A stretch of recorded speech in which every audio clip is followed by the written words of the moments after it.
Politicians debate when violence might be just. That's the thrust of what's going on.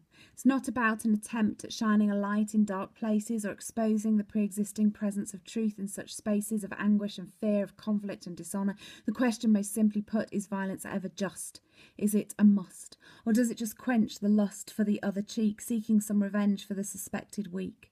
The debate has become obese in this a new age defined by terror, when the ism of our fears becomes a culture in which we live and move and have our being. We are overfeeding on terror. Terrorism is the reason we hear that violence is just as a must.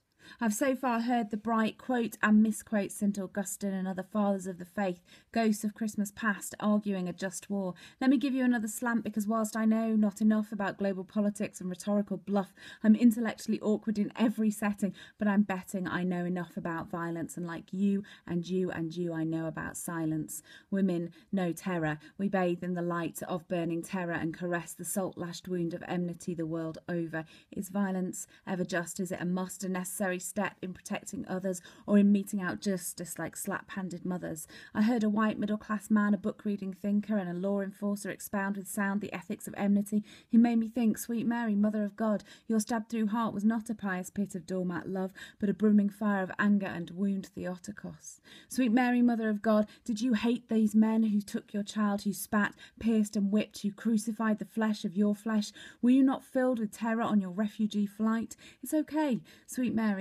Mother of God, to be angry and love with one accord, a melodious hymn, enmity its tune, love the bass line, perfect harmony. We've fallen into a sugar syrup in which we only see part. Love your enemies means that we have enemies, and this is what we miss when we candy floss God in her man-made box. Love your enemies. Can we finally ditch the pitch that says love the sinner, hate the sin, as if we or they or any are disembodied, disenfranchised from our actions? We have enemies, and that's okay. It's how we deal with them that we need to address. Is violence ever just? Is it a must? Could violence be used as a protective force from my enemies, or is justice handed down to those who do wrong? I do not know. I do not know if violence would help me feel safer, happier, loved. I do not know if violence would save innocent lives under faraway skies. I do not know if violence would meld religious, political and cultural fault lines. I do not know. But I know that no one will know, for violence has the same end no matter the cause. I know that wherever we begin, violence follows the same road. For women, it ends in death more times than survival. Violence begets violence begets violence. Do you really think there's any difference in the effects of bombing campaigns in Syria and street violence in Leeds, in educated women being hurt by men who convince and terrify us that we deserve it, or schoolgirls stolen by Boko Haram? Do you climb the vine that winds its way around the ankles of decision makers and assume there's a difference between executions legal or illegal? Violence is violence in all its gory glory. Its effects are the same no matter the story. Once violence is enacted, there's no way back. The reasons why will matter not. Can violence ever be just? Is it a must? I don't know. My enemy has me terrified and they need dealing with, but how can I love what is dead?